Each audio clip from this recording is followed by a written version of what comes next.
வணக்கம். அஸ்ட்ராலஜர் பழனிசாமி பேசுகிறேன்.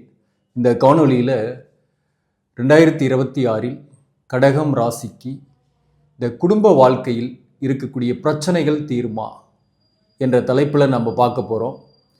இந்த 2023 ஏறத்தாழ கடகம் ராசிக்கு ஒரு நிலையில் அஷ்டமத்து சனி, அதாவது கடந்து போகுமா இந்த கர்மா என்று கூட நம்ம இந்த தலைப்பு போடலாம்.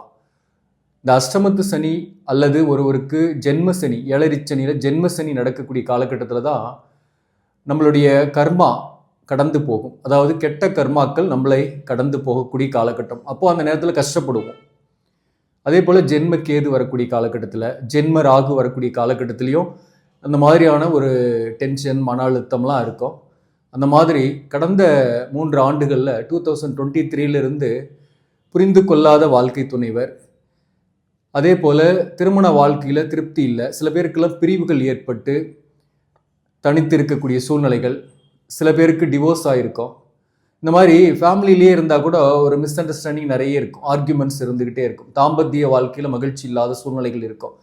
நீங்களே விருப்பப்பட்டு தாம்பத்தியத்துக்காக இருந்தாலும் வாழ்க்கை துணைவர்கிட்ட அந்த விருப்பங்கள் இல்லாமல் இருக்கும், அல்லது அவருக்கு விருப்பம் இருந்தால் உங்களுக்கு விருப்பம் இல்லாமல் இருக்கும். இப்படி ஏதோ ஒரு வகையில் டைவர்ஷன்ன்றது இருந்துக்கிட்டு இருக்கும். சில பேருக்கு அந்த இடமாற்றம் போன்றவை ஏற்பட்டிருக்கும். நீங்கள் ஒரு பக்கம் வேலை பார்க்குறது, வாழ்க்கை துணைவர் ஒரு ஊரில் இருக்கிறது, இப்படி ஒரு பிரிந்து இருக்கக்கூடிய சூழ்நிலைகள் அமைந்திருக்கும். அந்த வகையில் பார்த்தீங்கன்னா கடந்த 3 வருஷத்தில் சுகம் இல்லை, சோகம்தான். குடும்ப வாழ்க்கையில் தீராத பிரச்சனைகள் சில பேருக்கு நீர் பூத்த நெருப்பாக இருந்துகிட்டு இருக்கும். வெளிப்பார்வைக்கு நல்லா தான் இருக்கிறாங்க, ஆனால் வீட்டுக்குள்ளே போனால் தான் ஏதோ ஒரு பிரச்சனை.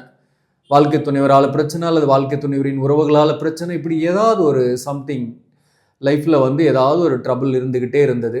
இந்த 2026 மாறுமா, இது தீருமா அப்படின்ற கேள்விகள் நிறைய பேருக்கு இருக்குது. அதாவது வாக்கிய பஞ்சாங்கத்தின் அடிப்படையிலையும் 2026 மார்ச் மாதம் 6ஆம் தேதி சனி 8ஆம் இடத்தை விட்டு 9ஆம் பாவகத்துக்கு போகிறாரு. கன்ஃபார்மாக உங்களுக்கு அஷ்டமத்து சனி முழுமையாக விலகுதுன்னு தான் அர்த்தம், மார்ச் மாதத்திலிருந்து. அதே போல் விரய குரு இந்த நேரத்தில் பணம் விரயமாகுது. யார் மூலம் விரயமாகுவது? பிள்ளைகள் வகையில் விரயமாகணும், அல்லது வாழ்க்கை துணைவர் வகையில் விரயமாகணும், அல்லது சொந்த பந்தங்களால் உங்களுக்கு விரயமாகணும். கடன் கொடுக்குறீங்க, வாங்க முடியல, அல்லது வாங்கின கடனை கொடுக்க முடியலன்ற மாதிரியான சூழ்நிலைகள் உங்களுக்கு மாதத்தோட முதல் 3 மாதம் இருக்கும். இந்த வருஷத்தோட முதல் 3 மாதம் இருக்கும். ஆனால் மார்ச் மாதத்துக்கு பிறகு உங்களுக்கு மாற்றங்கள் கண்டிப்பாக தெரிய வரும். குறிப்பாக ஃபேமிலி லைஃப்பில் இருக்கக்கூடிய அந்த கஷ்டங்கள் நீங்கும். பிரிந்தவர்களுக்கு மேக்சிமம், அதாவது வழக்குகள் போட்டு பிரிந்து தனியாக இருந்தவர்கள், திருமணம் ஆகலை, இன்னும் மறுமணத்துக்காக வரன் பார்க்குறோம், நான் வரன் செட் ஆகலை அப்படின்றவங்களுக்குமே வரன் செட் ஆகி திருமணம் ஆகக்கூடிய வாய்ப்புகள் மார்ச் மாதத்துலேருந்து நீங்கள் எதிர்பார்க்கலாம். அதே போல் சில பேர்கள் நீண்ட காலமாகவும் திருமணம் ஆகாமல் இருக்கும். கடகம் ராசியில் பிறந்தவங்களுக்கு இந்த ஆயில்ய நட்சத்திரத்தில் பிறந்தவங்களுக்கு ரொம்ப லேட்டாக தான் மேரேஜ் ஆகும். அதை பற்றி நம்ம இன்னொரு சேனலாக இருக்கக்கூடிய ஆஸ்ட்ரோ பழனிசாமிகளில் இந்த நட்சத்திர பலன்கள்லாம் போட்டிருக்கிறேன், அதில் சொல்லியிருப்பேன். ஆயில்ய நட்சத்திரத்தில் பிறந்தவர்களுக்கு லேட்டாக மேரேஜ் ஆகும், அதுக்கு முன்னாடியே ஒரு காதல்லாம் போகும் அப்படின்லாம் நம்ம சொல்லியிருக்கிறோம்.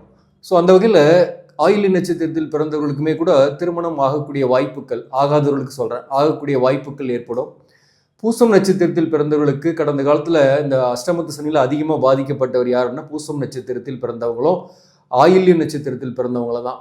அதில் பூசம் நட்சத்திரத்தில் பிறந்தவங்க ரிலேஷன்ஷிப் வகையிலையுமே நிறைய பாதிக்கப்பட்டிருப்பாங்க. அவமானம், பழிச்சொல் போன்றவையும் ஏற்பட்டிருக்கும். அதே போல் திருமண வாழ்க்கையிலையும் பிரிந்திருக்கக்கூடிய சூழ்நிலைகள் நிறைய பேருக்கு இருக்கும். சப்போஸ் ஒரு தற்காலிக பிரிவு தான் உங்கள் ஜாதகப்படினாக்க இந்த நேரத்தில் நீங்கள் எதிர்பார்க்கலாம், சேரக்கூடிய வாய்ப்புகளை ஏற்படுத்தும். அப்படி இல்லை, ஏற்கனவே நாங்கள் பிரிஞ்சிட்டோம், ஒன்றா இல்லை அப்படின்னாக்க மறுமணத்திற்கான முயற்சிகளில் சக்ஸஸ் ஆகும். அதே போல தான் ஆயில்ய நட்சத்திரத்துக்கும்.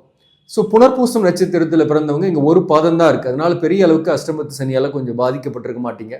ஆனால் உடல்நல தொந்தரவு, பாதிப்பு இது ஆயில்ய நட்சத்திரத்துக்குமே உண்டு. பட் வரக்கூடிய காலங்களில் உங்களுக்கு அதுலேருந்து ரிலீஃப் ஆகிடுவீங்க, கவலைப்பட வேண்டியதில்லை. அதாவது 2026 மார்ச்லேருந்தே அதோட மாற்றம் தெரியும். உங்களுக்கு மே மாதத்துலேருந்து திருமணம் போன்ற சுப காரியம்லாம் செட் ஆகும். அதாவது ஜூன் மாதம் உங்கள் ராசிக்கே குரு வந்துடுறதுனால, 7ஆம் இடத்தை பார்க்கறதுனால திருமண வாழ்க்கை சம்பந்தமான பிரச்சனைலாம் மேக்சிமம் உங்களுக்கு ஜூன்லேருந்து ஒவ்வொன்றா படிப்படியாக விலகி கொண்டு வரும். அதுலேருந்து நீங்கள் நிம்மதியாக இருக்க போகிறீங்க. அதே போல் இந்த ஜூன் மாதம் சந்திரன் மேலே இந்த குரு, கோச்சார குரு வர்றதுனால பொதுவாகவே ஒரு வேலையில் இடமாற்றங்கள், சில பேருக்கு வீடு மாற்றங்கள் ஏற்படுறது, வாழ்க்கை துணையுடன் சேர்ந்து பயணங்கள் ஏற்படுறது, திருமணம் ஆகிறது, இந்த மாதிரியான விஷயங்களும் இந்த காலகட்டத்தில் ஏற்படும் ஜூன் மாதத்திலிருந்து. ஸோ அப்போ 2026 உங்களுடைய கர்மா கடந்து போக போகுது.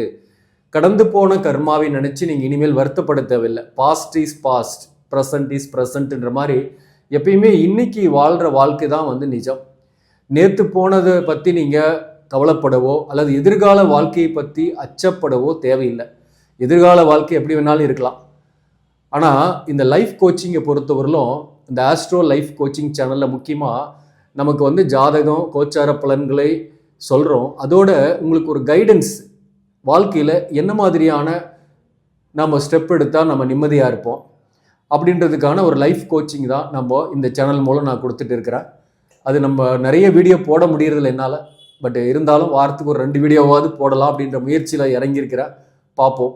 அதே போல் இந்த கடகம் ராசிக்கு இப்போ நீங்கள் என்ன செய்யணும் அப்படின்ற அந்த லைஃப் கோச்சிங்கை பொறுத்தவரையிலும் முறையாக, அதாவது உங்களுக்கு ஏற்கனவே திருமண வாழ்க்கையில் பாதிப்பு ஏற்பட்டு நீங்கள் மறுமணத்திற்காக வரன் பார்க்குறீங்க அப்படின்னாக்க இதில் அவசரப்படாமல் அவங்களுடைய கேரக்டரை அனலைஸ் பண்ணுங்கள். அவங்க பெற்றோர்கள் அவங்களுடைய பேக்ரவுண்டை நல்லா தீவிரமாக விசாரிங்க, ஃபஸ்ட்டு பாயிண்ட்டு. அதுக்கப்புறம் ஜாதகம் பாருங்கள். அதில் நட்சத்திர பொருத்தம் மட்டும் பார்க்காம ஜாதக கட்ட பொருத்தம் பார்க்கணும். அது உங்களுக்கு பிடித்தமான ஜோதிடர்கிட்ட கரெக்டாக உண்மையை சொல்லக்கூடியவங்ககிட்ட பார்த்து தெளிவாக முடிவு பண்ணுங்கள். செட் ஆகுமான்னாக 2ஆம் தாரம் நமக்கு இருக்குன்னா பார்க்கலாம். அது பார்க்குறது ஒரு பொறுப்பாக பார்த்தாக உங்களுக்கு 2வது வாழ்க்கை சிறப்பாக இருக்கும்.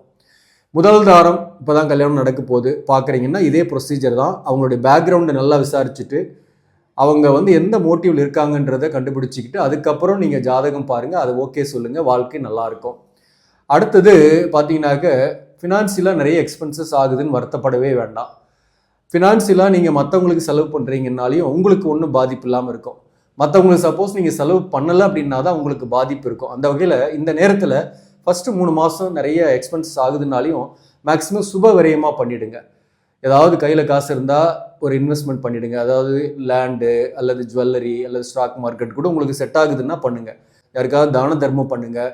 கோவில் திருப்பணிக்காக கொஞ்சம் செலவு பண்ணுங்கள். உண்டியில் சனிக்கிழமானா முடிந்தால் ஏதோ உங்களால் முடிஞ்ச சிறு தொகையை போட்டு வாங்க. விநாயகர் கோயில் உண்டியில். இதெல்லாம் உங்களுக்கு ஒரு லைஃப்பில் விரயங்களை, அசுப விரயங்களை குறைக்கும், உடல் நலத்தை பாதுகாக்கும். அதே போல் ஒரு சின்ன கடன் இருக்கும். கடனுடைய தொல்லை இருந்தாலும் ஒரு பக்கம் சின்ன கடன் இருக்கிறவங்களுக்கு பார்த்தா பெரிய நோய் இல்லாமல் இருக்கும். அந்த சின்ன கடன்னா ஓகே, அதே பெரிய கடனாக பண்ணிட்டீங்கன்னா அதாவது உங்களுடைய கெப்பாசிட்டிக்கு மீறி கடன் வாங்கிட்டீங்கன்னா அதுவே உங்களுக்கு நோயை கொடுத்துரும். அதனால் அந்த விஷயத்தில் எப்பயுமே கவனமாக இருங்க. இந்த 2026 ஜூன் மாதத்துலேருந்து உடல் நலத்தில் கவனம் செலுத்திக்கணும். குழப்பங்களே விட்டுடணும். ஜென்ம குரு கொஞ்சம் நெகட்டிவ் கொடுப்பாரு. பார்க்குற இடத்த தான் பர்ஃபெக்டாக டெவலப் பண்ணுவார். அந்த வகையில் 7ஆம் இடத்தை பார்க்கறதுனால கூட்டு தொழில் சிறப்பாக இருக்கும். கூட்டாளியுடன் இருந்து வந்த கருத்து வேறுபாடுகள் நீங்கும். வாழ்க்கை துணையுடன் இருந்து வந்த கருத்து வேறுபாடு நீங்கும். வாழ்க்கை, புதிய வாழ்க்கை அமையும். இதெல்லாம் பாசிட்டிவ். ஆனால் உடல் நலத்தை நீங்கள் அப்போவுமே கொஞ்சம் பார்த்துக்கணும். அதாவது எக்ஸசைஸ் பண்ணுறது, 9ஆம் பாவத்தில் சனி வந்தாலும் ஹார்ட் ஒர்க் பண்ணுறது கண்டிப்பாக இருக்கும். கூடுதல் பொறுப்பு கிடைக்கும். பட் ஹார்ட் ஒர்க் பண்ணுவீங்க, நிறைய எஃபோர்ட் போடுவீங்க. அதில் 10 முயற்சி பண்ணாக்க 10வது முயற்சி தான் சக்ஸஸ் ஆகும். அதுக்கு மனம் தளராமல் நீங்கள் ஒர்க் அவுட் பண்ணணும். உங்களுடைய கடந்த கால கர்மா கடந்து விட்டது. புதிய வாழ்க்கையை படைங்க இந்த 2026 அது உங்களுக்கு சாத்தியம் இருக்குது. இந்த சேனல் உங்களுக்கு பிடிச்சிருந்தாக சப்ஸ்கிரைப் பண்ணுங்கள். உங்களுக்கு இந்த கருத்து, நான் சொன்ன கருத்து பிடிச்சிருந்தால் லைக் பண்ணி உங்கள் ஃப்ரெண்ட்ஸுக்கும் மற்றவர்களுக்கும் ஷேர் பண்ணுங்கள். நன்றி, வணக்கம்.